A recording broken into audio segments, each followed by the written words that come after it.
പറഞ്ഞ കണക്ക് ആദ്യമായിട്ടായിരിക്കും ജയൻ ഗൗരാമിയുടെ പേരിൽ ഒരു സെമിനാർ അല്ലെങ്കിൽ ഒരു മീറ്റിംഗ് കേരളത്തിൽ തന്നെ ആദ്യം ഇങ്ങനെ സംഘടിപ്പിക്കുന്നത്. അതിന് ഞാൻ ഗോപിയോട് നന്ദി പറയുന്നത്, ഗൗരാമി ഫ്രീഡം എന്ന നിലയിൽ. പിന്നെ ഇതൊരു ഔദ്യോഗിക സെമിനാറായിട്ട് നമ്മൾ ഈ പറഞ്ഞ കണക്ക് ആദ്യമായിട്ടാണ് ഇങ്ങനെയൊന്ന് സംഘടിപ്പിക്കുന്നത്. ജോബിയാണ് അതിന് മുൻകൈ എടുത്തത്. ജോബി എന്നെ വിളിച്ച് ഇങ്ങനെ ഒരു ടോക്ക് നടത്താം, ഓക്കെ ഞാനും സമ്മതിച്ചു. അത് കഴിഞ്ഞ് പിന്നെ മുഴുവൻ കാര്യങ്ങളും നടത്തിയത് ജോബിയാണ്. നമ്മുടെ അനുഭവങ്ങൾ പങ്കുവെക്കാനുള്ള ഒരു വേദിയായിട്ട് മാത്രം കൂട്ടി, ബാക്കി എന്തെങ്കിലും കുറവൊക്കെ ഉണ്ടെങ്കിൽ ക്ഷമിക്കുക. നിങ്ങൾ എല്ലാവരും മുന്നോട്ട് വന്ന് നിങ്ങളുടെ അനുഭവങ്ങൾ പരസ്പരം പറയുക എന്നുള്ളതാണ് അതിൻ്റെ മെയിൻ ഉദ്ദേശിക്കുന്നത്. അല്ലെങ്കിൽ ഒരു സെമിനാർ വന്ന് 2-3 പേര് വലിയ എക്സ്പേർട്ടുകളായിട്ട് വന്ന് സംസാരിക്കുക എന്നുള്ള രീതിയിലല്ല ഉദ്ദേശിക്കുന്നത്. നിങ്ങൾക്ക് എന്നെക്കാട്ടിലും കൂടുതൽ പല മേഖലയിലും അറിവുള്ള പലരും ഇവിടെയുണ്ട്. ഞാൻ 10-25 വർഷമായി മുമ്പ് തുടങ്ങിയതെങ്കിലും ഡൊമിനിക് ചേട്ടനൊക്കെ പല ഫീൽഡിലും എന്നെക്കാളും മുമ്പിലാണ്. അതായത് കുഞ്ഞുങ്ങളെ പരിപാലിക്കുന്ന കാര്യത്തിൽ എനിക്ക് തോന്നുന്ന ഏറ്റവും മാതൃകയാക്കാവുന്നത് ഡൊമിനിക് ചേട്ടൻ്റെ കുഞ്ഞുങ്ങളെ വളർത്തുന്നതാണ്. അതായത് നല്ല രീതിയിലാണത്, വെള്ളം മാറുന്ന രീതിയിൽ. അതേപ്പറ്റി ഞാൻ പിന്നീട് സംസാരിച്ച് വരുമ്പോൾ പറയാം. ഇവിടെ ഇപ്പം കൂടിയിരിക്കുന്നതിൽ പലരും ഇതിനോടുള്ള ഒരു താല്പര്യം കൊണ്ട് മാത്രം വന്നവരുമുണ്ട്. ഇതിനകത്ത് ബ്രീഡിങ്, തന്നെത്താൻ ബ്രീഡിങ് ചെയ്ത് പല രീതിയിലുള്ള ആൾക്കാരാണ് വന്നേക്കുന്നത്. പക്ഷെ ഒത്തിരി പേര് ഇത് തുടക്കക്കാരുണ്ട്. ആ തുടക്കക്കാർക്ക് വേണ്ടിയിട്ട് ഞാൻ ഉദ്ദേശിക്കുന്നത്, ഞാനിതൊരു ഹോബി എന്നുള്ള രീതിയിലാണ് തുടങ്ങിയത്. അപ്പം എൻ്റെ ആ ഒരു തുടക്കം മുതൽ വിവരിച്ചങ്ങ് പോവുകയാണെങ്കിൽ തുടക്കക്കാർക്കും എളുപ്പമായിരിക്കും എല്ലാ കാര്യങ്ങളും മനസ്സിലാക്കാനുള്ള രീതിയിൽ. ആ ഒരു രീതിയിലാണ് ഞാൻ ഉദ്ദേശിക്കുന്നത്. പിന്നെ ഞാനൊരു വലിയ വാഗ്മിയോ പ്രസംഗികനോ അല്ല, ആ രീതിയിൽ മനസ്സിലാക്കുക. ഓക്കെ, അത് ഞാൻ ഒരു 96 ഏതാണ്ട് സ്കൂൾ വിദ്യാഭ്യാസം കഴിഞ്ഞാണ്, പ്രീ ഡിഗ്രി ആയിരുന്നത്. ആ ഒരു കാലഘട്ടത്തിലാണ് ഞാൻ ഈ ജയൻ ഗൗരാമിയെ വളർത്താൻ തുടങ്ങുന്നത്. അത് ജയൻ ഗൗരാമിയോടുള്ള ഒരു താല്പര്യം, ഒരു പാഷൻ മൂലം എൻ്റെ അടുത്ത് തന്നെയുള്ള മനു കരിയാപുരയിടം എന്നുള്ള ആളുടെ അന്ന് തന്നെ, അത് എന്നെക്കാളും ജൂനിയറാണ് പുള്ളി. അദ്ദേഹം ഒരു തീരെ കൊച്ചാണ്. അദ്ദേഹം അവിടെ വീടിൻ്റെ എവിടുന്നോ കിട്ടി വൈക്കം സൈഡിൽ നിന്നെങ്ങാണ്ട് കൊണ്ടുവന്ന ഒരു പാറമടയിൽ ഈ കുഞ്ഞുങ്ങളെ കൊണ്ടുവന്നിട്ട് അവിടെ നാച്ചുറലായിട്ട് ബ്രീഡ് ചെയ്യുന്നുണ്ട്. അപ്പം എനിക്ക് എൻ്റെ വീട് പൂഞ്ഞാറത്തെ കേക്കര പഞ്ചായത്തിൽ കുന്നോന്നി എന്നുള്ള സ്ഥലമാണ്. നിങ്ങൾ പലരും വന്നിട്ട് കാണും. അവിടെ ഈ നാച്ചുറലായിട്ടുള്ള കുളങ്ങളൊക്കെ തീരെ കുറവാണ്. പക്ഷേ ഈ പടുതാ കുളത്തിൽ ഇങ്ങനെ ഉണ്ടാക്കാമെന്നുള്ള, അന്ന് സിൽപ്പോളിൽ പോലും നമ്മുടെ നാട്ടിൽ ഇറങ്ങിയിട്ടില്ല. സാധാ പ്ലാസ്റ്റിക്കേ ഉള്ളൂ. അപ്പം ഞാൻ സാധാ പ്ലാസ്റ്റിക് കുറേ ഷീറ്റ് മേടിച്ചിട്ട് ടൈലറെ കൊണ്ട് അടുപ്പിച്ച് അതിന് വാട്ടർ പ്രൂഫായിട്ട് നമ്മുടെ റബ്ബറിൻ്റെ കോട്ടുമൊക്കെ തേച്ച് ഒരു ചെറിയൊരു കുഴിയിൽ ഈ ഗൗരാ കുഞ്ഞുങ്ങളെ വളർത്തി. അപ്പം 2-3 വർഷം വളർത്തി. അപ്പോൾ ഈ അന്നും ഗൗരാ കുഞ്ഞുങ്ങൾക്ക് 5 രൂപയാണ്. ഒരു 2 ഇഞ്ച് സൈസുള്ള ചെറിയ കുഞ്ഞുങ്ങൾക്ക് 5 രൂപ അന്നത്തെ 96 കാലഘട്ടത്തിൽ വിലയുണ്ട്. അത് കിട്ടാനില്ല. ഈ മനുവിൻ്റെ അടുത്ത് മാത്രമേ അന്ന് ലഭിക്കുകയുള്ളൂ. പക്ഷെ അത് നേരത്തെ ബുക്കിംഗ് ആണ്. പക്ഷെ നമ്മൾ ബുക്കിംഗ് ആണെങ്കിലും നേരിട്ട് അങ്ങോട്ട് ചെല്ലും. അവിടെ ചെന്ന് കഴിയുമ്പം ഇതെല്ലാം ബുക്കിംഗ് ആണ്, നമുക്ക് തരികയില്ല. പിന്നെ മനുവിൻ്റെ ഫാദറിനെ ഞങ്ങൾ ചാക്കിട്ട് പിടിക്കും. അപ്പോൾ അവർ പറയും, ബൈക്കൊക്കെ ഓടിച്ച് ഇവിടം വരെ വന്നതല്ലേ, ഒരു 2 എണ്ണം കൂടെ അല്ലെങ്കിൽ ഒരു 5 എണ്ണം കൂടെ. അങ്ങനെ റേഷനായിട്ട് 5ഉം 10ഉം കിട്ടുന്നതിന് ഈ കുളത്തിൽ തന്നെ നിക്ഷേപിക്കും. അങ്ങനെ ഇരിക്കുമ്പോൾ പിന്നെ ഞാൻ പറഞ്ഞല്ലേ, സാധാ പ്ലാസ്റ്റിക്കാണ് ഞാൻ ഉപയോഗിച്ചിരുന്നത്. അത് വെയിലടിച്ച് കഴിയുമ്പം പെട്ടെന്ന് പൊടിഞ്ഞു പോകും. അപ്പോൾ അത് പൊടിഞ്ഞു പോകാതിരിക്കാൻ വെള്ളത്തിൻ്റെ അടിയിലാണെങ്കിൽ ഏത് പ്ലാസ്റ്റിക്കും നല്ല പോണൊക്കെ ലാസ്റ്റ് ചെയ്യും. വെയിലടിച്ച് പൊടിയാതിരിക്കാൻ വേണ്ടിയിട്ട് ഞാനൊരു ട്രിക്ക് കണ്ടതാണ്. അതായത് ഈ വാട്ടർ ലെവൽ മാക്സിമം ഉയർത്തി ഈ പ്ലാസ്റ്റിക് എക്സ്പോസ്ഡ് ആകാത്ത രീതിയിൽ ഈ പുല്ല് വളർത്തി കുളത്തിലോട്ട് ഷെയ്ഡ് കുണക്ക് കൊടുക്കുകയാണെങ്കിൽ ഇതിന് നല്ല ലാസ്റ്റിങ് കിട്ടും. അപ്പോൾ ആ ഒരു രീതിയിൽ ഞാൻ കുളം സെറ്റ് ചെയ്ത് വെച്ചുകൊണ്ടിരുന്നു. പിന്നെ കുറേ നാൾ കഴിഞ്ഞപ്പോൾ ഒരു 19 മീനെ ഒരു ബാച്ചായിട്ട് കിട്ടി. അതിനെ ഇട്ട് കഴിഞ്ഞപ്പോൾ അപ്പം ഈ പ്ലാസ്റ്റിക് പടുതാക്കുളം ആകുമ്പോൾ കുറച്ച് ഇലയെല്ലാം കൊടുത്തു കഴിയുമ്പം, ചേമ്പലയെല്ലാം കൊടുത്തു കഴിയുമ്പം വെള്ളം ഭയങ്കര കലക്കലാകും. നമുക്ക് മീനെ ഒന്നും കാണാൻ പറ്റില്ല. അങ്ങനെ നോക്കി കഴിയുമ്പോൾ ഇടയ്ക്ക് നോക്കി കഴിഞ്ഞപ്പോൾ നമ്മൾ ഇട്ട അതേ സൈസിൽ തന്നെയുള്ള മീനുകൾ 6 മാസം കഴിഞ്ഞിട്ടും അതേ സൈസിൽ തന്നെ മീൻ നിൽക്കുന്നു. അപ്പോൾ ഇത്രയും നാളും വളർത്തിട്ട് തീറ്റയൊക്കെ കൊടുത്തിട്ട് ഇത് വളർന്നില്ല, ഒരു സംശയമായി. പിന്നെ ഒരു പ്രാവശ്യം അത് കുളം മുഴുവൻ ക്ലീൻ ചെയ്തു പറ്റിച്ച് കഴിഞ്ഞപ്പം ഒരു 100 മത്സ്യക്കുഞ്ഞുങ്ങൾ കൂടുതലായിട്ട് വന്നിട്ടുണ്ട്. ഞാൻ പോലും അറിയാതെയാണ്, അതായത് ഈ നാച്ചുറൽ രീതിയിൽ ഞാനത് സെറ്റ് ചെയ്ത് കാരണം അതിൻ്റെ അകത്ത് അതിന് വലിയ പേര് കൂടുണ്ടാക്കി ഓട്ടോമാറ്റിക്കായിട്ട് വിരിഞ്ഞ് എനിക്ക് ഭയങ്കര സന്തോഷമായി. 100 മിച്ചം കുഞ്ഞുങ്ങൾ ഒരു 3 ഇഞ്ച് 4 ഇഞ്ച് സൈസ് ഉള്ളത് എനിക്ക് വിരിഞ്ഞ് കിട്ടി. അപ്പോൾ ആ സന്തോഷത്തിന് ബാക്കിയുള്ള മീനുകളെല്ലായിട്ട് ഈ ഇടത്തര കുഞ്ഞുങ്ങൾ ഉണ്ടായിരുന്നതിന് ഒരു ചെമ്പുകലത്തിൽ ഞാനത് സൂക്ഷിച്ചു. നേരം എടുത്ത് നോക്കി കഴിഞ്ഞപ്പം ഈ മുഴുവൻ കുഞ്ഞുങ്ങൾ നഷ്ടപ്പെട്ടു പോവുകയാണ് ചെയ്തത്. കാരണം ഈ ചെമ്പിൻ്റെ എന്തെങ്കിലും കോപ്പർ ഓക്സൈഡാണത്. ആ ക്ലാവ് ഉണ്ടെങ്കിൽ ഗൗരാമിക്ക് ഭയങ്കര ഇതാണ്, ഉറപ്പായിട്ടും മീൻ ചത്തുപോകും. അങ്ങനെ ആദ്യത്തെ എൻ്റെ അനുഭവം അങ്ങനെയാണ്. അതായത് ഇത് അതുവരെ ഇത് ഓർത്തുകൊണ്ടിരുന്നത് ഗൗരാമി എന്ന് പറയുന്നത് നാച്ചുറൽ ബ്രീഡിങ്, ഈ പടുതാക്കുളത്തിലൊന്നും ബ്രീഡാകുകയല്ല, പാറക്കുളത്തിലോ മാത്രമേ ബ്രീഡാവുള്ളൂ, അല്ലെങ്കിൽ ആ പടിഞ്ഞാറൊക്കെ ഉള്ള കെട്ടുകളിലോ ബ്രീഡാവുള്ളൂ, പടുതാക്കുളത്തിൽ ഒരിക്കലും ബ്രീഡാകില്ല എന്നുള്ള ഒരു സങ്കല്പമായിരുന്നു. നമ്മൾ വാനില, എല്ലാവരും വാനില വെക്കുന്ന ആ ഒരു സമയത്ത് വാനില നനയ്ക്കാൻ വേണ്ടിയിട്ട് ഞാൻ വലിയൊരു വെള്ളത്തിന് വേണ്ടിയിട്ടുള്ള വലിയൊരു കുളം, 3 ലക്ഷം ലിറ്ററിൻ്റെ വലിയൊരു കുളം ഉണ്ടാക്കി അതിൻ്റെ അകത്തുനിന്ന് ഇതിൻ്റെ ഏറ്റവും മെയിൻ വലുപ്പമുള്ള കുറേ മീനുകളെ അതിൽ നിക്ഷേപിച്ചു. വാനില നഷ്ടമായി പിന്നെ നിർത്തിപ്പോയെങ്കിലും ആ ഒരു സീസണിൽ തന്നെ എനിക്ക് നോക്കിക്കഴിഞ്ഞപ്പം കുളം നിറച്ച് കുഞ്ഞുങ്ങളായിരുന്നു. അതായത് ഒരു 5000 മിച്ചം കുഞ്ഞുങ്ങളെ, അന്നേരം ഒരു 6 സെൻറ്റോളം ഏരിയ ഉള്ള ഒരു വലിയ കുളത്തിലാണ് 5000-ഓളം കുഞ്ഞുങ്ങൾ ഒറ്റ ബാച്ചിൽ എനിക്ക് വിരിഞ്ഞ് കിട്ടി മാത്രമല്ല നല്ല സൈസായിട്ട് നല്ല ഹെൽത്തി ആയിട്ടുള്ള കുഞ്ഞുങ്ങൾ കിട്ടി. അപ്പോൾ അങ്ങനെ ഇരിക്കുമ്പോഴാണ് അവൻ ആദ്യമായിട്ട് ഇങ്ങനെ വിരിച്ചപ്പോൾ ഇത് എന്ത് ചെയ്യണം, മാർക്കറ്റ് ചെയ്യുന്നതിനെ പറ്റിയൊന്നും എനിക്കറിയത്തില്ല. അങ്ങനെ പിന്നെ ഇതിന് നല്ല ഡിമാൻഡ് ഉണ്ടെന്ന് എനിക്കറിയായിരുന്നു. അങ്ങനെ ഇരിക്കുമ്പോഴാണ് ഈ മനോരമയ്ക്കകത്തൊരു ലേഖനം വരുന്നത്. നമ്മുടെ വൈക്കൻസ് ആയിട്ടുള്ള പേര് ഞാൻ മറന്നുപോയി, പണ്ട് തൊട്ടേ ഉള്ള ബ്രീഡറാണ്. ഈ ഗൗരാമിയെ പറ്റി ഒരു ഫീച്ചർ വന്നു. ഫീച്ചർ വന്നു കഴിഞ്ഞിട്ട് ഞാൻ ഫോൺ നമ്പർ ഉണ്ടായിട്ട് അദ്ദേഹത്തെ വിളിച്ചു. ഞാൻ ചോദിച്ചു, ഈ കുഞ്ഞുങ്ങളുണ്ടോ? ഇല്ല, ഇപ്പം സീസൺ കഴിഞ്ഞ് ഇനി അടുത്ത സീസണിലോ കുഞ്ഞുങ്ങളുണ്ടാവുള്ളൂ എന്ന്. അങ്ങനെയാണെങ്കിൽ ഞാൻ പറഞ്ഞു, എൻ്റെ ഒരു 10,000-ഓളം കുഞ്ഞുങ്ങളുണ്ട്.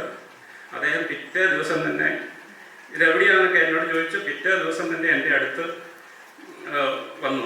വന്നിട്ട് എന്നോട് പറഞ്ഞു, കുഞ്ഞുങ്ങളെ മുഴുവൻ ഞാൻ എടുത്തോളാം, അവരെ ആൾക്കാരെയും കൊണ്ട് വന്ന് ഇത് വീശി. അപ്പോൾ എൻ്റെ പടുതാക്കുളമാണ്. ഞാൻ പറഞ്ഞു, വീശാൻ ഞാൻ സമ്മതിക്കില്ല, ഞാൻ തന്നെ വേണേൽ പിടിച്ചു തരാം. അങ്ങനെയൊക്കെ പറഞ്ഞു കഴിഞ്ഞിട്ട് പിന്നെ അങ്ങ് പോവുകയാണ് ചെയ്തത്. പിന്നെ പക്ഷേ അല്ലാതെ തന്നെ ലോക്കലായിട്ട് ഞാനത് ആൾക്കാർ പിടിച്ചു പറിച്ച് സാധനം കൊണ്ടുപോയി. പിന്നെ അത് കഴിഞ്ഞിട്ട് വാനില കൃഷി നിർത്തിപ്പോയ ആ സ്ഥലത്ത് എൻ്റെ വീടിന് ചുറ്റും ഏതാണ്ട് ഒരു 1.5 ഏക്കറോളം സ്ഥലമാണ്. ആ 1.5 ഏക്കറോളം സ്ഥലത്ത് പല വർഷങ്ങളായിട്ട് പയ്യെ 10-20 കുളത്തിലോട്ട് വികസിപ്പിച്ച ഒരു സമയത്ത് എനിക്ക് ഏതാണ്ട് ഒരു വർഷം 50,000 കുഞ്ഞുങ്ങൾ വരെ പ്രൊഡക്ഷൻ എടുത്ത് വിൽക്കാൻ പറ്റിയിട്ടുണ്ട്. പക്ഷേ ഇപ്പം വീണ്ടും തീരെ കുറവാണ്. ഇപ്പോൾ ഒരു 10,000 കുഞ്ഞുങ്ങളെ കൂടെ എനിക്കിപ്പം ചെയ്യുന്നത്. കാരണം മാർക്കറ്റ് പ്രശ്നമായിട്ടുണ്ട് എന്ന് പറഞ്ഞ കണക്ക് തന്നെ ഇവിടെ പലരും ചോദിച്ചു, നഷ്ടം പറ്റിയിരുന്നു. അപ്പം നഷ്ടം വരാൻ നിങ്ങൾ അങ്ങോട്ട് എന്തെങ്കിലും ഹെവിയായിട്ട് ഇൻവെസ്റ്റ് ചെയ്യുമ്പോഴല്ലേ നിങ്ങൾ നഷ്ടം വരുള്ളൂ. ഞാൻ പറയുന്നത്, നിങ്ങൾ കയ്യിൽ നിന്ന് അധികം ഇൻവെസ്റ്റ് ചെയ്യരുത്. നിങ്ങൾ ഇപ്പം ഇവിടെ പലരും ഹോബിയായിട്ടൊക്കെ തുടങ്ങി അതൊന്നും നമ്മൾ വളർത്തി അങ്ങ് പോയി കഴിയുമ്പോൾ അറിയാം നമുക്ക് ഏത് രീതിയിൽ കൊണ്ടുപോകണം. അങ്ങനെ മാത്രമോ പിന്നെ കാശ് ഇൻവെസ്റ്റ് ചെയ്യാവുള്ളൂ. ഇപ്പം എനിക്ക് ഒരു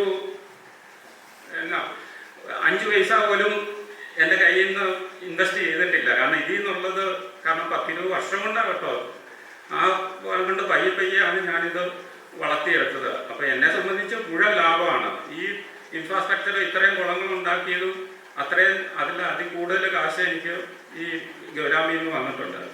പിന്നെ ഞാൻ മെയിനായിട്ട് ഞാൻ റബ്ബർ കൃഷി മേഖലയിലുള്ളതാണ്. ഫാദറായിട്ടൊക്കെ റബ്ബർ തോട്ടമാണ്. പക്ഷെ അന്ന് ഈ റബ്ബർ തോട്ടത്തിൽ നിന്ന് കിട്ടുന്നതിനേക്കാളും കൂടിയ വരുമാനം എനിക്ക് ഈ ഗൗരാമിയിൽ നിന്ന് കിട്ടിയിട്ടുണ്ട്.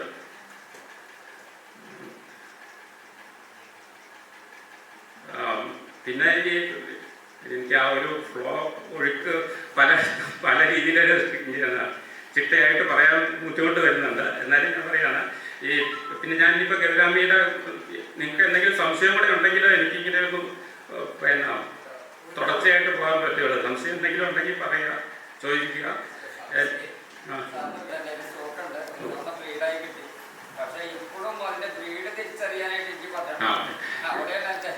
അതായത് ഇങ്ങനെ ചോദ്യങ്ങൾ ചോദിച്ചാലേ എനിക്കും വിട്ടുപോയ കാര്യങ്ങൾ പറയാൻ പറ്റുള്ളൂ. അപ്പം അന്ന് ഞാൻ കുറേ മീനുകളെ ഇട്ടു എന്ന് പറഞ്ഞു. പക്ഷെ അന്ന് ഇതിൻ്റെ അകത്ത് മെയിൻ പലയിടത്തും ബ്രീഡാകാത്തതിൻ്റെ മെയിൻ കാരണം മെയിലും ഫീമെയിലും തിരിച്ചറിയാൻ പറ്റുക എന്നുള്ളതാണ്. അന്നൊക്കെ ഞാൻ ഇതിനെപ്പറ്റി ആദ്യമൊക്കെ ഓർത്തുകൊണ്ടിരുന്നത് ഇത് കരിമീൻ്റെയൊക്കെ പോണക്ക് ലൈഫ് ലോങ് ബോണ്ടിങ് ആണ്. ഒരെണ്ണം ആയി കഴിഞ്ഞ് കഴിഞ്ഞാൽ പിന്നെ ആ ഒറ്റ ജോഡിയോ ഉള്ളൂ. കരിമീൻ അങ്ങനെയാണ് അല്ലേ മാം? പക്ഷെ ഗൗരാമിക്ക് അങ്ങനെയൊന്നും ഇല്ല. പക്ഷെ ഞാനും കുറേ വർഷങ്ങൾ അങ്ങനെയാണ് ഓർത്തുകൊണ്ടിരുന്നത്. ഇത് ലൈഫ് ലോങ് ബോണ്ടിങ് ആണ്. ഒന്ന് സെറ്റായി കഴിഞ്ഞാൽ അത് പെയറായി, പിന്നെ വേറെ അത് മാറ്റിക്കഴിഞ്ഞാൽ ശരിയാകില്ല. അങ്ങനെയൊക്കെയായിരുന്നു ഓർത്തോണ്ടിരുന്നത്. പക്ഷെ ആദ്യമേ തന്നെ ഈ പറഞ്ഞ കണക്ക് പെടയും പൂവിനെയും തിരിച്ചറിയുക എന്നുള്ളത് തന്നെ വലിയ ബുദ്ധിമുട്ട്. ഇങ്ങനെ പോയി കുളത്തിൻ്റെ അടുത്ത് കുത്തിയിരുന്ന് ഇത് നോക്കി വീക്ഷിക്കുക, ഇത് എങ്ങനെയാണെന്ന് മാറ്റിയിടുക മാത്രമേ ആവശ്യമാണ്. ഒരു ഫ്ലവർ ഷോയിൽ എക്സിബിഷൻ നടക്കുമ്പോൾ ഒരു വലിയ ഗ്ലാസ് ടാങ്കിൽ കുറേ വലിയ ഗൗരാമികളെ ഇട്ടേക്കുവാണ്. അപ്പം ഞാനും അതിൻ്റെ അടുത്ത് പോയി ഇങ്ങനെ ഇതിനെ വീക്ഷിക്കാം. കാരണം ഇത് ഗ്ലാസ് അക്വേറിയത്തിലായിരുന്നാലും നമുക്ക് നല്ലവണ്ണം നോക്കാം. ഒരു 3 കിലോ 4 കിലോ ഒക്കെ ഉള്ള വലിയ ഗൗരാമികളാണ്. അപ്പം ഞാൻ ഇങ്ങനെ കുറേ നേരം നോക്കിക്കൊണ്ടിരുന്നപ്പോൾ ഇത് കൊണ്ടുവന്നിട്ട ആൾ, ആ സ്റ്റാളിൻ്റെ ആൾ ആധികാരികമായിട്ട് പറയുന്നുണ്ട് ഇത് മെയില്, ഇത് ഫീമെയില്, അങ്ങനെ അതിനെ നേരെ ഇങ്ങനെ ഇതിനെ നിരീക്ഷിച്ചൊക്കെ ഇരുന്നപ്പം ഈ ഐവിനും വന്ന് ഇതിൻ്റെ ചോട്ടിൽ നിന്ന് ഇങ്ങനെ നോക്കുന്നുണ്ട്. അപ്പം ഞങ്ങൾ പരിചയപ്പെട്ട് കഴിഞ്ഞപ്പോൾ ഞാൻ ഇങ്ങനെ ഒരു സംശയം ചോദിച്ചു, ഇദ്ദേഹം പറയുന്നത് തെറ്റല്ലേ, ഈ മെയിലല്ലല്ലോ മറ്റേതല്ലേ ഫീമെയില് എന്ന് പറഞ്ഞു കഴിഞ്ഞപ്പോൾ ഐവിൻ പറഞ്ഞു ശരിയാണ്, അത് ഇദ്ദേഹം പറയുന്നത് തെറ്റാണ്.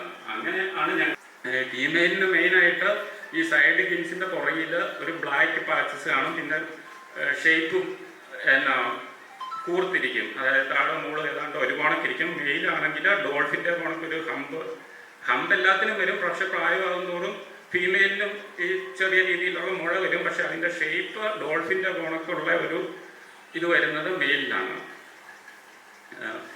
അത് കഴിഞ്ഞിട്ട് ഈ മെയിൽ ഫീമെയിൽ ഏതാണ്ട് ആയി കഴിഞ്ഞ് കഴിഞ്ഞപ്പം നമുക്ക് ഇച്ചിരി കോൺഫിഡൻസ് ആയി. അത് കഴിഞ്ഞിട്ടാണ് ബാക്കി കുളങ്ങളിലൊക്കെ ഇട്ട് കഴിഞ്ഞപ്പം നല്ല റിസൾട്ട് കിട്ടി. പിന്നീട് ബാക്കി പലരും എന്നോട് സമീപിച്ചിട്ട് ചോദിച്ചു, ഇങ്ങനെ ഈ പറഞ്ഞ കണക്ക് ഒത്തിരി നാളായി ഇതുവരെയായിട്ടും ബ്രീഡാകുന്നില്ല.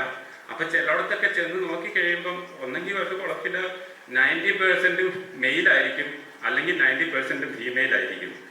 സംഭവിക്കുന്നത് എന്നാന്ന് ചോദിച്ചു കഴിഞ്ഞാൽ ചിലർ വലിയ മുഴുത്ത കുഞ്ഞുങ്ങളെ തന്നെ വേണമെന്ന് പറഞ്ഞിട്ട് അതിലെ വലിയ കുഞ്ഞുങ്ങളെ തന്നെ കൊണ്ടുപോയി കുളത്തിൽ നിക്ഷേപിക്കുക. അത് മിക്കവാറും ഈ വലുത് സ്കോർ സൈസ് വരുന്നത് എല്ലാം മെയിലായിരിക്കും. അല്ലെങ്കിൽ പിന്നെ സ്വന്തമായിട്ട് കഴിക്കുന്നവർ അതിലെ വലുതിനെ കഴിച്ചു തീർത്തിട്ട് ബാക്കി മിച്ചം കിടക്കുന്നത് മുഴുവൻ ഫീമെയിലായിരിക്കും. അപ്പം മുട്ട ഇട്ട് ഉണ്ടാകാറുണ്ട്. പക്ഷെ അതൊക്കെ ഒരൊറ്റ പ്രാവശ്യവും ആ ബ്രീഡിങ് കാണുള്ളൂ. പക്ഷെ ഒരു വ്യവസായ രീതിയിൽ കൃത്യമായിട്ട് ഓർഡറിൽ ഒരിക്കലും നമുക്കത് ഉണ്ടാക്കിയെടുക്കാൻ പറ്റിയില്ല. എന്ന് പറഞ്ഞ കണക്ക് തന്നെയാണ് എണ്ണം കൂടിക്കഴിഞ്ഞ് കഴിഞ്ഞാൽ മെയിലിൻ്റെ എണ്ണം കൂടിക്കഴിഞ്ഞാൽ ഫൈറ്റ് ഉണ്ടാവും. ഇത് ശരിക്കും കൂടെ ഉണ്ടാക്കുന്ന, അതായത് ഈ ഇവിടെ മുമ്പേ കയറ് മുറിച്ചിടുന്നതിൻ്റെ കാര്യമൊക്കെ ഡൊമിനിക് ചേട്ടൻ പറഞ്ഞു കഴിഞ്ഞപ്പം പലരും സംശയം ചോദിച്ചത്, അതായത് ഇത് നാച്ചുറൽ പ്രകൃതിയിൽ ഇതൊന്നും ഇല്ലാതെയാണല്ലോ കൂടെ ഉണ്ടാക്കുന്നത്. പക്ഷെ അവർ ചെയ്യുന്നത് കുറേ ഇലകളെല്ലാം കൂടെ കൂട്ടി എവിടെയെങ്കിലും പുല്ലിൻ്റെ ഇടയിൽ കൊണ്ടുപോയി, അതായത് കൂടെ ഒരിക്കലും ഇളകരുത്. നമ്മൾ ഈ പടുതാക്കുളത്തിലോ അല്ലെങ്കിൽ സിമെൻറ്റ് കുളത്തിലോ ഒക്കെ ഫിനിഷ് ചെയ്ത സ്ഥലത്ത് എവിടെയാണ് അതിന് കൂട് പിടിപ്പിക്കാനൊരു സംവിധാനമില്ല. ഇപ്പോൾ ഒന്നും ഇല്ലാത്തടത്ത് പോലും ചില പടുതാക്കുളത്തിൽ വിരിഞ്ഞ് കിട്ടുന്ന എങ്ങനെയാണെന്ന് ചോദിച്ചു കഴിഞ്ഞാൽ ഈ കോർണറിൽ പടുതായുടെ ഫോൾഡിങ്ങിൻ്റെ ഇടയിൽ പുല്ലുമെല്ലാം അവിടെ തിരികെ വെച്ചിട്ട് അവർ ബ്രീഡായി അങ്ങനത്തെ സംഭവങ്ങൾ ഉണ്ടായിട്ടുണ്ട്. പക്ഷെ നല്ല രീതിയിൽ ഇത് ഉണ്ടാക്കണമെങ്കിൽ നമ്മൾ എന്തെങ്കിലും ഒരു ഫ്രെയിം, അല്ലെങ്കിൽ ഇപ്പം ഞാൻ എൻ്റെ കുളമെല്ലാം സെറ്റ് ചെയ്തേക്കുന്നത് ചുറ്റും പുല്ല്, ഈ പറഞ്ഞ കോങ്കോ സിഗ്നൽ, അതൊരു കന്നുകാലി പുല്ലാണ്. അതായത് ഈ CO3 ഒക്കെ വരുന്നതിന് മുമ്പ് നമ്മൾ ഡയറി ഡെവലപ്മെൻറ്റ് ബോർഡ് ചെയ്തുകൊണ്ടിരുന്നത് മറ്റേ ഈ കോങ്കോ സിഗ്നൽ എന്ന് പറയുന്ന, അതായത് ഒരു ആഫ്രിക്കൻ വെറൈറ്റി ഉള്ള വലിയധികം ഹൈറ്റ് വെക്കാത്ത ഒരു സൈസ് ഗ്രേസിങ് ഗ്രാസ് ആണ്. അതായത് വാഗമണ്ണിലൊക്കെ പുൽമേടുകളിൽ വെക്കുന്ന പുല്ലാണ്. ആ പുല്ലിങ്ങനെ കുളത്തിലോട്ട് നല്ല രീതിയിൽ ഇറങ്ങിക്കിടക്കും. അപ്പോൾ ആ പുല്ലേൽ ഇവർ കൊണ്ടുവന്ന് ഇത് ഫിക്സ് ചെയ്യുകയാണ് ചെയ്യുന്നത്. നമ്മൾ കുറേ ചാക്ക്, അതായത് ഈ ലാമിനേഷൻ ഇല്ലാത്ത ലൂസായിട്ടുള്ള വീവിങ്, അതായത് സവോളയുടെ ചാക്ക്, അങ്ങനെയുള്ള ചാക്ക് കീറിക്കൊടുത്താൽ മതി. അത് ഇവർ തന്നെ അത് നൂല് തന്നെ ഓരോന്നോ വലിച്ചെടുത്ത് ഈ പുല്ലും ഇലയെല്ലാം കൂടെ കൂട്ടി വലിയ കൂടായിട്ട് ഉണ്ടാക്കുകയാണ് ചെയ്യുന്നത്. നമ്മുടെ ഈ നൂലുമൊക്കെ ഇട്ട് കൊടുക്കുന്നതിൻ്റെ മെയിൻ കാരണം എന്ന് വെച്ചാൽ ഇപ്പം പ്രകൃതിയിൽ ഇതൊന്നും ഇല്ലാതെ ഇല വെച്ച് ഉണ്ടാക്കുമെന്ന് പറഞ്ഞു. പക്ഷേ കൂടിൻ്റെ സൈസ് എന്തേരം വലുതാകുമ്പോൾ അതനുസരിച്ച് ഈ കുഞ്ഞുങ്ങൾക്ക് പ്രൊട്ടക്ഷൻ കിട്ടും. അതായത് 10,000-5,000 മുട്ട ഇതിൻ്റെ അകത്ത് ഇടുന്നുണ്ടെങ്കിലും ഈ ഇത് അതിൻ്റെ യോക്കിനാക്കിയ ഒരു വാല് ഈ വീഡിയോ കണ്ടായിരുന്നല്ലോ, ഒരു വാല് പോണക്ക് വന്നിട്ട് അത് വലിയ മൂവ്മെൻറ്റ് ചെയ്യുകയാണ്. അപ്പോൾ ഈ മൂവ്മെൻറ്റ് ചെയ്യുമ്പോൾ ചെറിയ കൂടൊക്കെ ആണെങ്കിൽ ഇതിൻ്റെ പുറത്തോട്ട് പോയി കഴിഞ്ഞ് കഴിഞ്ഞാൽ ഇതിന് സർവൈവൽ റേറ്റ് തീരെ കുറവാണ്. കാരണം ഈ പ്രകൃതിയിൽ തന്നെ 10,000-5,000 അല്ലെങ്കിൽ 10,000 മുട്ട ഇടുന്ന സാധനത്തിന് അത്രയും തന്നെ ശത്രുക്കൾ കാണും. അല്ലെങ്കിൽ ഇതെല്ലാം കൂടെ പെറ്റുപെരുകി ഭൂമി മുഴുവൻ ആവുമല്ലോ. അപ്പോൾ ഈ അതായത് തുമ്പിയുടെ ലാർവയുണ്ട്, പിന്നെ ഒരു സൈസ് തുമ്പിയുടെ ലാർവയൊക്കെ ഒരു വണ്ടിനെ കണക്കിരിക്കുന്ന വെള്ളത്തിലുള്ളൊരു സാധനമാണ്. അതൊക്കെ 100 കണക്കിന് ഇതിനെ തിന്നും.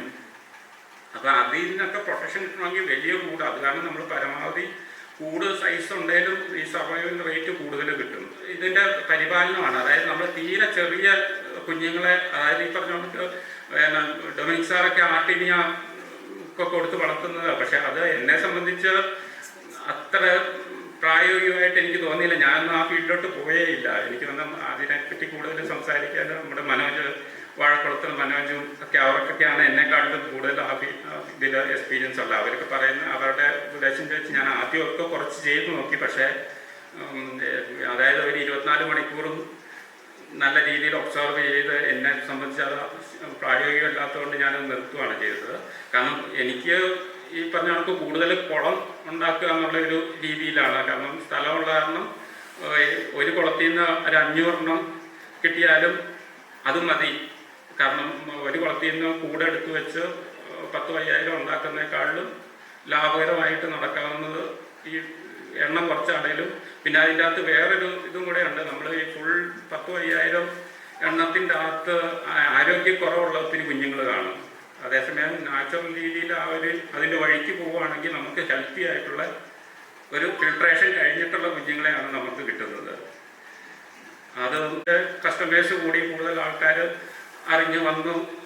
അന്നും നല്ല ബുക്കിംഗാണ്. അതായത് ഞാൻ ഈ റബ്ബർ ഫീൽഡിലും അല്ലെങ്കിൽ ബാക്കിയുള്ള കൃഷി ഫീൽഡിലൊക്കെ ആയിട്ടും ഇത്രയും വർഷമായിട്ടും ഒരു പ്രോഡക്റ്റ് ആർക്കെങ്കിലും വേണോ എന്ന് ചോദിക്കേണ്ട അവസരം വരാത്ത ഒരേ ഒരു സാധനം ഗൗരാമി മാത്രമാണ്. അത് ഈ കോഡ് വരുന്നോടം വരെ ആ കോഡിൻ്റെ സമയത്ത് ഏറ്റവും പീക്കായിരുന്നു. അത് കഴിഞ്ഞിട്ട് പക്ഷേ ഒരു വർഷം ആയപ്പോഴാണ് ആദ്യമായിട്ട് എനിക്ക് സ്റ്റോക്ക് കുഞ്ഞുങ്ങൾ കിടക്കാൻ തുടങ്ങിയത്. അതുവരെ എനിക്ക് ആരോടും ഈ സാധനം അങ്ങോട്ട് വേണോ, ഇപ്പം നമ്മളൊരു ഏത്തക്കൊലയോ അല്ലെങ്കിൽ അങ്ങനെ എന്തെങ്കിലും കാർഷിക ഉൽപ്പന്നം ഉണ്ടായി കഴിഞ്ഞാൽ കടയിൽ ചെന്ന് കഴിഞ്ഞാൽ ഒന്നെങ്കിൽ കടക്കാരൻ പറയും, ഓ ഇത് വലിയ സൈസായി, ഓവർ സൈസായി പോയി, ഇതിനിപ്പം ഡിമാൻഡില്ല, ഇച്ചിരി കുറഞ്ഞ സൈസാണ്. അപ്പോൾ കുറഞ്ഞ സൈസ് ചെറിയ വാഴക്കൊലയും കൊണ്ട് ചെന്ന് കഴിഞ്ഞാൽ പറയുമോ ഇത് സൈസ് ചെറുതാണ്, അവനെങ്ങനെയും നമ്മളെ വിലയിരിക്കാൻ നോക്കും.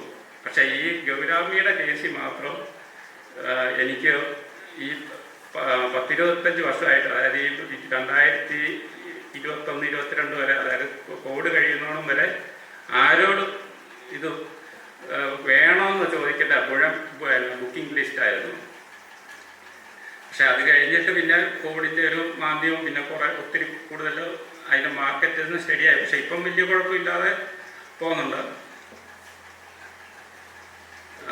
പിന്നെ അസുഖത്തിൻ്റെ കാര്യം, ഈ 2018 ആദ്യമായിട്ട് ഇതിൻ്റെ അസുഖം വരുന്നത്. അതുവരെ ഞാൻ എല്ലാവരോടും ഒരു അഹങ്കാരത്തോടെ പറയുന്നത് ഇതൊന്നും പേടിക്കണ്ട, ഏറ്റവും നല്ല മീനാണ് നമുക്ക് വളർത്താനുള്ളത്, ഒരു അസുഖം ഇതിന് വരികയില്ല. എനിക്ക് 2018 വരെ ഒറ്റ മീൻ പോലും എനിക്ക് ഇത്രയും ഒരു 100ഓളം അടുത്ത് ബ്രീഡിംഗ് പെയർസ് ഉണ്ട്. ഒരു മീൻ പോലും അല്ലെങ്കിൽ ഒരു കുഞ്ഞുങ്ങൾക്ക് പോലും ഒരു അസുഖം വന്നിട്ടില്ലായിരുന്നു. പക്ഷെ 2018 ഒരു അസുഖം വന്നിട്ട് എനിക്കന്ന് റെഡ് ടെയിൽ എന്ന് പറയുന്ന ഇത് 4 ടൈപ്പാണ് ഈ ജയന്റ് ഗൗരാമി ഉള്ളത്. അത് നിങ്ങൾക്ക് എല്ലാവർക്കും അറിയാമോ, 4 ടൈപ്പാണുള്ളത്. അതായത് black, pink, albino, red tail, ഈ 4 ടൈപ്പ് ഉള്ള ഗൗരാമി. പിന്നെ ഗൗരാമി എന്ന് പറയുന്ന ഒരു ഫാമിലിയാണ്. അതിൻ്റെ അകത്ത് തന്നെ വലുതാകുന്നതിനാണ് ജയന്റ് ഗൗരാമി എന്ന് പറയുന്നത്.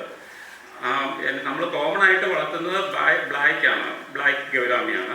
പിന്നെ പോയിട്ട് ഈ പിങ്ക് ഗൗരാമി എന്ന് പറയുന്നതാണ് ഈ ഓറഞ്ച് കളർ, ചിലർ റെഡ് എന്നൊക്കെ പറയും. അതായത് അത് വെള്ളത്തിൻ്റെ അനുസരിച്ച് കളർ മാറും. പിന്നെ ആ ഓരോ ബ്രീഡിനനുസരിച്ചും ചെറിയ കളർ മാറ്റം ഉണ്ടാകും, പക്ഷേ കണ്ണ് എപ്പോഴും ബ്ലാക്ക് തന്നെയായിരിക്കും. പിന്നെ പോയിട്ടുള്ളത് ആൽബിനോ ആണ്. ആൽബിനോയുടെ എപ്പോഴും റെഡ് ഐ ആയിരിക്കും. ആൽബിനോ എന്നാണ് അത് പറയുന്നത്, ചിലർ റെഡ് ഐ എന്നൊക്കെ പറയുന്നു, പക്ഷേ ആൽബിനോ ആണത്. പിന്നെ പോയിട്ടുള്ളത് റെഡ് ടെയിലാണ്. റെഡ് ടെയിൽ എന്ന് പറയുന്നത് ഏറ്റവും റെയർ ആയിട്ടുള്ള ഗൗരാമിയിലുള്ള ഒരെണ്ണമാണ്. ആഫ്രിക്കൻ ജയന്റ് ഗൗരാമി എന്നാണ് പറയുന്നത്. അത് അതിൻ്റെ ഫോട്ടോ ഉണ്ട്, ഞാനത് ഒന്ന് പിന്നീട് എടുത്ത് കാണിച്ചു തരാം. അതിൻ്റെ വാല് നല്ല തീ കളറിലായിരിക്കും. അതൊക്കെ ഈ റെഡ് ടെയിലും ആൽബിനോയും പക്ക ഓർണമെൻ്റലാണ്. അതിൻ്റെ ഗ്രോത്ത് റേറ്റ് ഒക്കെ തീരെ കുറവാണ്. അതും ഈ പറയുന്ന നമുക്ക് 5-6 കിലോയൊക്കെ ആകും. ഈ ജയന്റ് ഗൗരാമി എത്ര കിലോ വരെ ആകുമെന്ന് ആർക്കെങ്കിലും ഒരു രൂപമുണ്ടോ?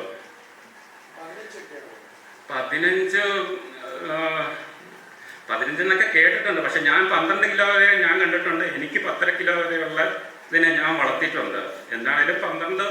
പക്ഷെ അത് നിങ്ങൾ നോക്കേണ്ട ആവശ്യമില്ല. കാരണം ഇതിൻ്റെ ലൈഫ് സ്പാനും ഭയങ്കരമാണ്. 45 വർഷം പ്രായമുള്ളതിനെ എനിക്കറിയാം. 45 വർഷം. പക്ഷെ അത് 2 കിലോയെ തൂക്കമുള്ളൂ കേട്ടോ. അത് അക്വേറിയത്തിൽ വളർത്തുന്നതാണ്, ഗ്ലാസ് അക്വേറിയത്തിലാണ്. അപ്പോൾ ഒരു റേഷൻ പോണക്കുള്ള തീറ്റയും ഭക്ഷണമൊക്കെ കൊടുത്ത് വളർത്തുന്നതാണ്. പുള്ളി ഒരു റിട്ടയർ ചെയ്ത ഉദ്യോഗസ്ഥനാണ് എന്നെ വിളിച്ചിട്ട് പറഞ്ഞു, ഞാൻ സ്കൂളിൽ പഠിക്കുന്ന തൊട്ടുള്ളതാണ്, ഇപ്പോഴും ഉണ്ട് സാധനം, എറണാകുളത്ത് തന്നെ ഉണ്ടാകുന്നു പുള്ളിയുടെ വീട്. 45ഓളം വർഷമായെന്ന് പറഞ്ഞു ഗൗരാമി. അതുപോയിട്ട് എനിക്ക് തോന്നുന്നു മനുവിൻ്റെ എൻ്റെ തന്നെ 18 വർഷം പ്രായമുള്ള ബ്രീഡ് കാണുന്നത് ഇപ്പോഴും ഉണ്ട്. മനുവിൻ്റെ കയ്യിലൊക്കെ 25 വർഷം പ്രായമുള്ള ഗൗരാമി ബ്രീഡ് ചെയ്യുന്നുണ്ട് ഇപ്പോഴും. കാരണം ഇതിന് ഈ മച്ചുറാകാൻ തന്നെ 3-3.5 വർഷം സമയമെടുക്കും. അപ്പോൾ അത്രയും മച്യൂരിറ്റി പീരീഡ് ഉള്ളപ്പം സ്വാഭാവികമായിട്ടും ലൈഫ് സ്പാനും കൂടുതൽ കാണും. ഇപ്പം എന്നാണേലും ഒരു 40-30 വർഷം എന്നാണേലും ഇതിന് ലൈഫ് സ്പാൻ ഉണ്ട്. ഇതിൽ നമ്മൾ ഈ ഗൗരാമിയിൽ ഒരു ഇപ്പോഴത്തെ മാർക്കറ്റ് എന്ന് പറഞ്ഞു കഴിഞ്ഞാൽ ഭൂരിഭാഗവും പെറ്റ് ഷോപ്പുകളിലാണ് പോകുന്നത്. അല്ലാതെ എഡിബിൾ ഫിഷ് എന്നുള്ള രീതിയിൽ കുറച്ച് പേര് സ്വന്തം ആവശ്യത്തിന് മാത്രം വളർത്തുന്നത്. ഇപ്പം തന്നെ ഈ ഒരു സദസ്സിൽ നമ്മൾ ഗൗരാമിയോടുള്ളെങ്കിൽ അല്ലെങ്കിൽ മീനിനോടുള്ള താല്പര്യം കൊണ്ടാണ് ഇത്രയും പേര് വന്നേക്കുന്നത്. ഇതിൽ തന്നെ എത്ര പേര് ഗൗരാമി കഴിച്ചിട്ടുണ്ട്? എന്നാലും കഴിക്കാത്തവരുണ്ട്. അതാണ് ഈ ഗൗരാമിയുടെ മാർക്കറ്റ് എന്ന് പറയുന്നത്. ഈ നമ്മളിപ്പം കേരളത്തിൽ ഇറങ്ങിയിട്ട് ഒരു സർവേ നടത്തുവാണെങ്കിൽ 95% പേര് അത് എന്ത് മീനാന്ന് ചോദിക്കും. ഇപ്പം എഡിബിൾ ഫിഷ് എന്നുള്ള രീതിയിൽ ഗൗരാമിക്ക് ഒരു മാർക്കറ്റും ഇല്ല ഇതുവരെ.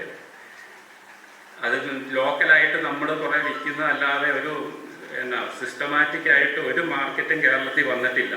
ഒന്നാമത് ഇത്രയും ടേസ്റ്റുള്ള മീനാണ് എന്നുള്ള രീതിയിൽ ഇതിനെപ്പറ്റി ആർക്കും അറിയത്തില്ല. അത് അല്ല പ്രൈസ് അല്ല വേറെ ഉണ്ട്. പ്രൈസ് അഫോർഡബിൾ അല്ലെന്ന് പറഞ്ഞു കഴിഞ്ഞാൽ നിങ്ങൾ ഈ ആന്ധ്രയിൽ നിന്ന് വരുന്ന കരിമീനാന്ന് പറഞ്ഞുകൊണ്ട് നമുക്ക് കിട്ടുന്ന സാധനത്തിന് 500-600 രൂപയ്ക്ക് മേടിക്കാൻ ആളുണ്ട്. അല്ല തിലോപ്പിയുടെ കാര്യമല്ല ഞാൻ പറഞ്ഞേ. അല്ല ഇത് ഞാൻ പറയുന്നത് ഇപ്പോൾ ഞാൻ 450 രൂപയ്ക്ക് ഞാനങ്ങനെ ഇറച്ചിക്ക് വേണ്ടിയിട്ട് വളർത്തുന്നത് മെയിനായിട്ട് ബ്രീഡിംഗ് ആണ്. പക്ഷേ ഇറച്ചിക്ക് വേണ്ടി കുറച്ചൊക്കെ വലിയ കുളം പറ്റിക്കും പിടുത്തം കിട്ടാതെ വലിയ കുളത്തിൽ നിന്നൊക്കെ കിട്ടുന്ന 10-50 കിലോ. പിന്നെ അല്ലാതെ ചിലർ ഫ്രണ്ട്സിൻ്റെ അടുത്ത് നിന്ന് അല്ലെങ്കിൽ എൻ്റെ പരിചയക്കാരിൽ തന്നേക്കാന്ന് പറയുന്നവരുടെ നിന്ന് മേടിച്ച് ഞാൻ 450 രൂപയ്ക്ക് ഞാൻ ഇറച്ചിക്ക് വേണ്ടി കൊടുക്കുന്നുണ്ട്. കാരണം അവിടെ വരുന്ന ചിലർ ഇതൊന്ന് സാമ്പിൾ ടേസ്റ്റ് ചെയ്യാൻ എന്ന രീതിയിലൊക്കെ മേടിച്ചുകൊണ്ട് പോകുന്നതാണ്. പക്ഷേ മേടിച്ചുകൊണ്ട് പോകുന്ന പലരും വീണ്ടും ഇതുണ്ടോ എന്ന് ചോദിച്ച് അതിൻ്റെ ടേസ്റ്റ് അറിഞ്ഞു കഴിഞ്ഞാൽ അല്ലെങ്കിൽ വളർത്തുമീനിൻ്റെ ഏറ്റവും ടേസ്റ്റുള്ള സാധനമാണ് ഗൗരാമി. അതിനാർക്കെങ്കിലും തർക്കമുണ്ടോ?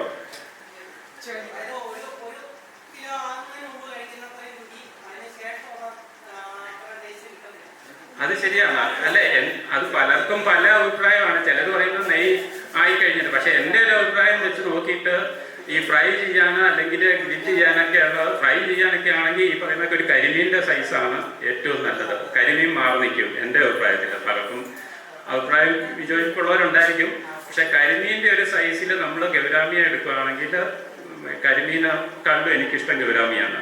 പിന്നെ ഗ്രില്ല് ചെയ്യാനാണെങ്കിലും അതിൻ്റെതായ പ്രായമുണ്ട്. അതായത് ഒരു 750 ഗ്രാം അല്ലെങ്കിൽ 1 കിലോയൊക്കെയാണ് ഗ്രില്ലിങ്ങിന് നല്ലത്.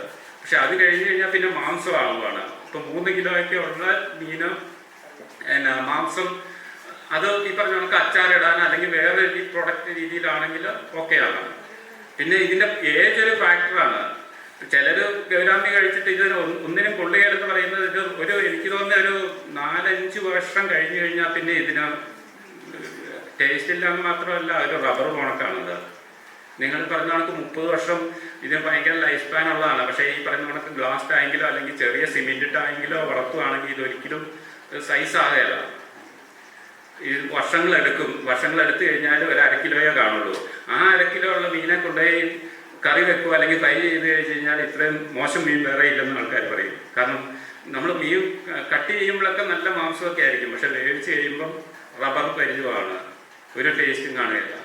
അപ്പോൾ അതിൻ്റെ ഏജും ഒരു ഫാക്ടറാണ്. അത് കറക്റ്റ് ആ ഒരു 2 വർഷം വളർത്തുക അല്ലെങ്കിൽ 1 കിലോ പ്ലസ് ഈ കഴിക്കാനൊക്കെ ആണെങ്കിൽ 1.5 വർഷം കൊണ്ട് ഏതാണ്ട് 1.5 വർഷം വളർത്തുക എന്നുള്ളതാണ്. അതിനു മുമ്പ് നമ്മൾ ഇതിനെ പിടിച്ചു കഴിഞ്ഞാൽ നമുക്ക് നഷ്ടമാണ്. കാരണം ഇതിൻ്റെ ഗ്രോത്ത് റേറ്റ് 1 വർഷം കൊണ്ട് ഒരു 400 ഗ്രാമൊക്കെ ആകുള്ളൂ ആവറേജ് നോക്കുകയാണെങ്കിൽ. പിങ്കൊക്കെ ആണെങ്കിൽ ഒരു 500 കുറച്ചുകൂടെ കൂടുതലുണ്ട്. പക്ഷെ പിങ്കൊക്കെ 1 വർഷം കൊണ്ട് 1 കിലോ പ്ലസ് ആയതും ഉണ്ട്. പക്ഷെ നമ്മൾ ആവറേജ് നോക്കുമ്പോൾ എങ്ങനെ ഒരു 400-500 ഗ്രാം 1 വർഷം കൊണ്ട് ഇതാവുള്ളൂ. ബാക്കിയുള്ള പിന്നത്തെ സമയങ്ങളിലാണ് ഇത് കൂടുതലും ആയിട്ട് വരുന്നത്. അതായത് 1.5 വർഷം കൊണ്ട് ഈ കൈപ്പത്തി മുഴുപ്പൊക്കെ ആയി കഴിഞ്ഞ് കഴിഞ്ഞാൽ പിന്നെ നമുക്ക് തീറ്റ ഇത് ധാരാളം എടുക്കുകയും ചെയ്യും. പല തീറ്റകളാണ്. ഇപ്പം അതിനു മുമ്പ് നമ്മൾ ഈ പറയുന്ന ചേമ്പലയോ അല്ലെങ്കിൽ മേടിക്കുന്ന ആർട്ടിഫിഷ്യൽ ഫുഡോ അത് കൂടുതൽ എടുക്കുള്ളൂ. നമ്മളല്ലാതെ കണ്ട ചക്കയോ അങ്ങനത്തെ പല സാധനങ്ങൾ ഇട്ട് കൊടുത്താൽ അത് തീറ്റ അധികം എടുക്കണമെന്നില്ല. അത് എടുക്കണമെന്നില്ല മാത്രമല്ല അതിന് അത്രയും തീറ്റ മതി. കാരണം ഒരു മീൻ ഗൗരാമിയൊക്കെ പറയുകയാണെങ്കിൽ 100 കിലോ മീനിന് ഒരു 4% തീറ്റ എന്നുള്ളതാണ് ഒരു ദിവസം. അതായത് 100 കിലോ മീനുണ്ടെങ്കിൽ 4 കിലോ തീറ്റ മതി ഒരു ദിവസമാണ്. അതായത് നമ്മൾ 2-3 നേരമായിട്ട് ഇട്ട് കൊടുക്കുന്നതിൻ്റെ ടോട്ടല് 4% അല്ലെങ്കിൽ 5% കൂടുതൽ വേണ്ട. അത് അതിൻ്റെ ഡ്രൈ വെയിറ്റ് ആണ് പറയുന്നത്. അതായത് നമ്മൾ ചേമ്പലേക്ക് കൊടുക്കുകയാണെങ്കിൽ അതിൻ്റെ 90% വെള്ളമാണ്, 95% വെള്ളമാണ്. അപ്പോൾ ഈ നമ്മൾ മേടിക്കുന്ന ഫുഡാണെങ്കിൽ അത് 98% ഡ്രൈ ആണ്. നമ്മൾ കൈത്തീറ്റ തന്നെയാണ് കൊടുക്കുന്നതെങ്കിൽ 100 കിലോ മീനിന് 4 കിലോ തീറ്റ എന്നുള്ളതാണ്. ഈ ചിലർ തിലോപ്പിയായിട്ടൊക്കെ ഇത് കമ്പയർ ചെയ്യുമ്പം എനിക്ക് തോന്നുന്നത് ഇതിൻ്റെ ഫുഡ് കൺവേർഷൻ റേഷ്യോ വെച്ച് നോക്കുമ്പം വലിയ വ്യത്യാസമൊന്നും കാണാൻ സാധ്യതയില്ല. കാരണം തിലോപ്പിയ അതുകൊണ്ടൊക്കെ തീറ്റ എടുക്കും, ഗൗരാമിക്ക് അതിന് മാത്രം തീറ്റ കൊടുക്കേണ്ട ആവശ്യമില്ല. പിന്നെ ഇത് ഗൗരാമിയുടെ മെയിൻ ഒരു അഡ്വാൻറ്റേജ് എന്ന് പറഞ്ഞു കഴിഞ്ഞാൽ ഇത് 0 കോസ്റ്റ് വളർത്താന്നുള്ളതാണ്. ഞാനൊക്കെ ഈ 96 തൊട്ട് എനിക്ക് തോന്നുന്നത് ഒരു 2015 ആയപ്പോഴാണ് എനിക്ക് തോന്നുന്നത് നമ്മുടെ ഇവിടെ കടകളിലൊക്കെ ഈ പെല്ലറ്റ് ഫുഡ്, അതിനു മുമ്പ് മീൻ തീറ്റ എന്നുള്ള ഒരു സാധനം നമ്മൾ കണ്ടിട്ട് പോലുമില്ല.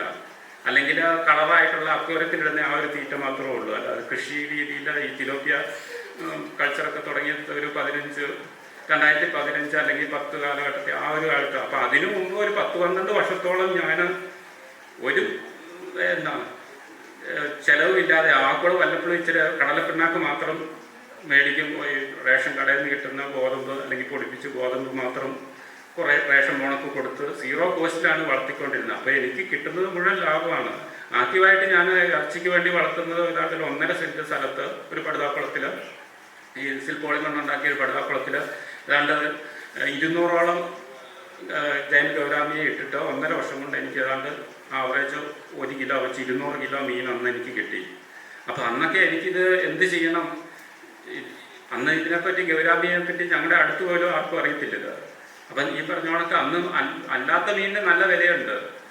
ഈ ഗൗരാമിക്ക് നമ്മൾ അക്വേറിയത്തിൽ ആ രീതിയിലുള്ള ഡിമാൻഡുണ്ട്.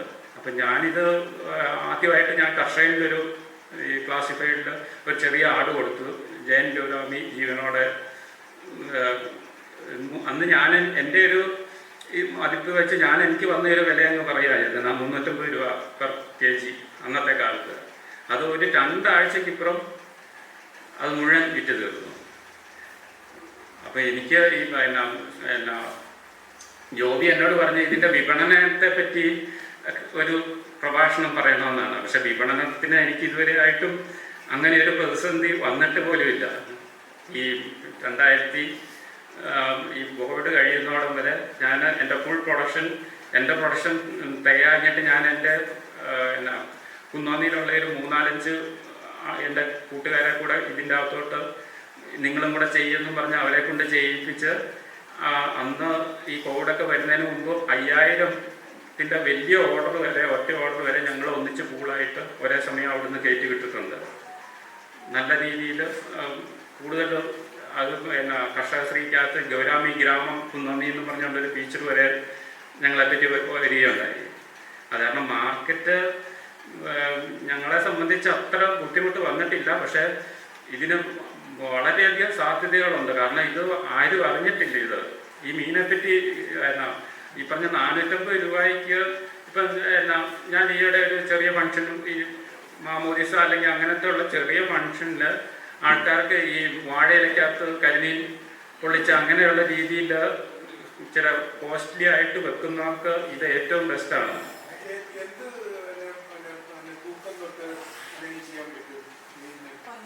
അല്ല, അത് ഒരു ഈ പറയുന്ന കരിമീൻ്റെ സൈസ്, അതായത് ഒരു കിലോയ്ക്ക് അവർ, അപ്പോൾ ഒരു കാറ്ററിംഗുകാരൻ എന്നോട് പറഞ്ഞത് 1 കിലോയ്ക്ക് ഒരു 3 എണ്ണം, അപ്പോൾ ഒരു 300 ഗ്രാം ഒക്കെ ആണെങ്കിലാണ് മാർക്കറ്റ് ചെയ്യാൻ, വലുതാകുന്നതോറും മാർക്കറ്റ് ചെയ്യാൻ ബുദ്ധിമുട്ട് വരും നമുക്ക്. ഈ ആൾക്കാർക്ക് തന്നെയാണേലും ഇപ്പോഴാണേലും ഒരു 1 കിലോയിൽ കൂടുതൽ നമ്മൾ ഉണ്ടാക്കി കഴിഞ്ഞ് കഴിഞ്ഞാൽ മാർക്കറ്റ് ചെയ്യാൻ ബുദ്ധിമുട്ട് വരും. കാരണം ആൾക്കാരെ സംബന്ധിച്ച് ഒരു മീനിന് 500 രൂപ കൂടുതലൊക്കെ കൊടുക്കുക എന്ന് പറയുന്നത് ബുദ്ധിമുട്ടാണ്. അല്ലെങ്കിൽ പിന്നെ അതുകൊണ്ട് എപ്പോഴും ഡിമാൻഡ് സപ്ലൈ അനുസരിച്ചാണല്ലോ. അപ്പോൾ ഇത് ഇങ്ങനെയൊരു സംഭവം അത് ഒരു രീതിയിൽ അങ്ങനെ വന്നായിരുന്നു. അന്നേരമാണ് കോവിഡ് വന്നത്. കാരണം ആ കോവിഡ് വരുന്നതിന് മുമ്പ് കുറേ റിസോർട്ടുകാരുടെ ഓർഡർ എനിക്ക് വന്നായിരുന്നു. അപ്പോഴാണ്, പക്ഷെ എൻ്റെ ഇത് കൊടുക്കാൻ സാധനമില്ലായിരുന്നു. എനിക്ക് എൻക്വയറി വന്നു കഴിയുമ്പം എൻ്റെ സാധനമില്ല ഇറച്ചിക്ക് കൊടുക്കാൻ വേണ്ടിയിട്ട്. പിന്നെ പലരും ചോദിക്കുന്നവർക്ക് സ്റ്റഡി ആയിട്ട് സപ്ലൈ ചെയ്യാമെന്നാണ് ചോദിക്കുന്നത്. ഇപ്പോൾ തന്നെ ആണെങ്കിലും എനിക്ക് തോന്നുന്ന പലരുടെയും ഈ റിസോർട്ടുകാരൊക്കെ വന്ന് എടുത്തു. കാരണം അവരെ സംബന്ധിച്ച് ഇത് ഹാൻഡിൽ ചെയ്യാൻ നല്ല മീനാണ്, ടേസ്റ്റുള്ള മീനാണ്. കാരണം ഇത് ജീവനോടെ ലൈവായിട്ട് ട്രാൻസ്പോർട്ട് ചെയ്യാൻ വലിയ ബുദ്ധിമുട്ടില്ല. ഇത് അന്തരീക്ഷത്തിൽ നിന്ന് എയർ എടുക്കുന്ന ഓക്സിജൻ ബ്രീത്തിങ് ആയത് കാരണം ഈ ജോബിക്ക് അറിയാമല്ലോ, ജോബി മഹാരാഷ്ട്ര വരെ ഇതിന് കുഴപ്പമില്ലാതെ കൊണ്ടുപോയി ട്രാൻസ്പോർട്ട് ചെയ്യുന്നതാണ്. അപ്പോൾ റിസോർട്ടുകാരൊക്കെ ചെയ്യുന്നത് അവരുടെ ചെറിയ പൂളുകളിൽ ഇതിനെ സ്റ്റോക്ക് ചെയ്യുക. ഫോറിനേഴ്സൊക്കെ വന്നു കഴിയുമ്പോൾ അവരെ കൊണ്ട് തന്നെ ചൂണ്ടയിട്ട് അല്ലെങ്കിൽ അത് പിടിപ്പിക്കുക. അതായത് ആക്ടിവിറ്റി കൊടുത്തു കഴിഞ്ഞിട്ട് അവർക്ക് തന്നെ അത് ഫ്രൈ ആയിട്ട് ഗ്രില്ല് ചെയ്ത്, അതാണ് ഇതിന് സാധ്യതകൾ ഒത്തിരി ഉണ്ട്. നമ്മൾ അതിന് തുനിയാത്തതുകൊണ്ടാണ് ഇത് വരുന്നത്.